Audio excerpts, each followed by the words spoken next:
right, let's continue. This morning, we're hearing from people who knew the suspect in the DUI kills more than cops. Also watch the video. Yeah, if you do a DUI, you should be killed by a cop. I agree. That's good. Good take. What about when cops do DUIs? You know? University of Idaho killings. Brian Kohberger is charged with 4 counts of first-degree murder. He is due in court today, but is not expected to enter a plea. Kohberger is a graduate student at nearby Washington State University. Lilia Luciano spoke to 2 of his neighbors. I try to remember everything that I can, but nothing seemed out of the ordinary. In an exclusive interview, one of Brian Kohberger's neighbors in Pullman, Washington, told us the suspected killer spoke to him about the murders.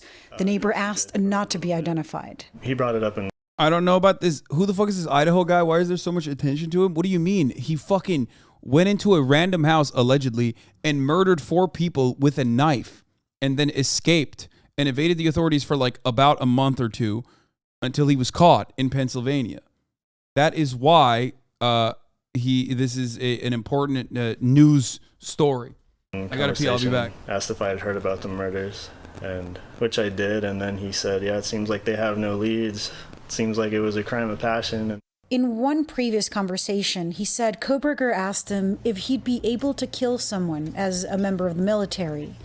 Another time, the neighbor told us he'd mentioned watching Netflix's drama series about Jeffrey Dahmer, allegedly prompting Kohberger to share how rare serial killers are. He had a very kind and good side to him. We also spoke to another neighbor of Kohberger's who said they talked to each other about their grad school research. Kohberger was pursuing a PhD in criminology. He mentioned he likes to study about the role of police, and he, I think, told me that he wants to work with them.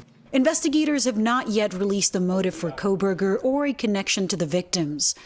But as court proceedings get underway, one piece of evidence that may connect him to the crime is a knife sheath like this one found at the murder scene. This is a strong case because of the knife sheath. CBS News legal analyst Ricky Kleeman says if that link is proved in court, the knife sheath places him physically in the house at some point in time, but not necessarily on the night of the killings. That is going to be what the defense is going to try to show through cross-examination or their own experts. But that's a real stretch. as has been the case with this case, there are more questions than answers. We learned also this week that a judge sealed the search warrant for Brian Kohberger's apartment, citing public safety concerns and saying that the details could prematurely end the investigation. We, of course, asked Ricky Kleeman about this. She says without those details, we won't know why, but it could have been done to preserve evidence and protect witnesses. Gail.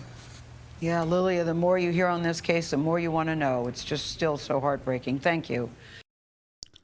TikTok detective, Charlie made another. Oh, here, by the way, let's talk about true crime and the irreparable harm it's caused on our collective psyche. Things in my In Case I Go Missing binder.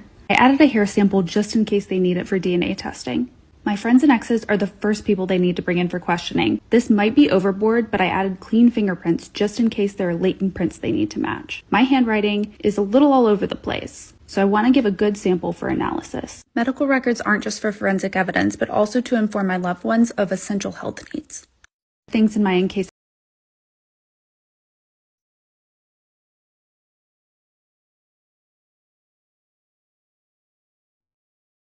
Listen, we spend a lot of time talking about what happened to white men and rarely talk about what is happening to white women. Okay?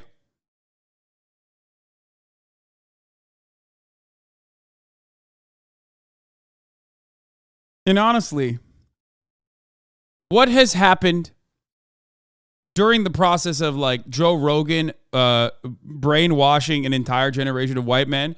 True crime and true crime podcasts have done this to white women, okay? We need to investigate.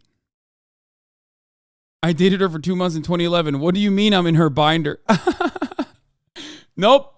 You're a suspect.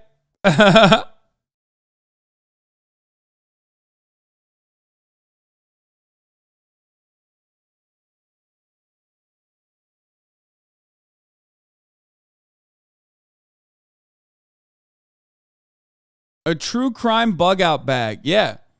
Libertarians have this for like Y2K.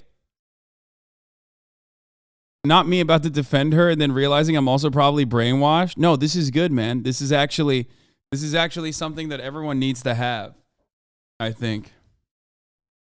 Like, I don't get it. Why do they need fucking like, why do they need her fingerprints in there? Kind of like this for autistic reasons, I think.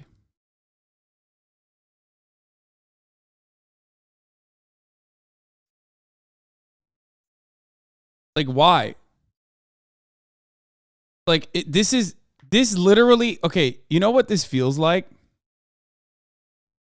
This feels like this is all relevant shit if she's the one committing the crime, not if she's going missing. Am I crazy? I feel like it's more so if she unironically is the one who does the crime herself. And then this is a good way to get her arrested quickly. Also, you could definitely like probably frame her for a crime too. If someone gets access to this binder, you could literally frame her with a crime.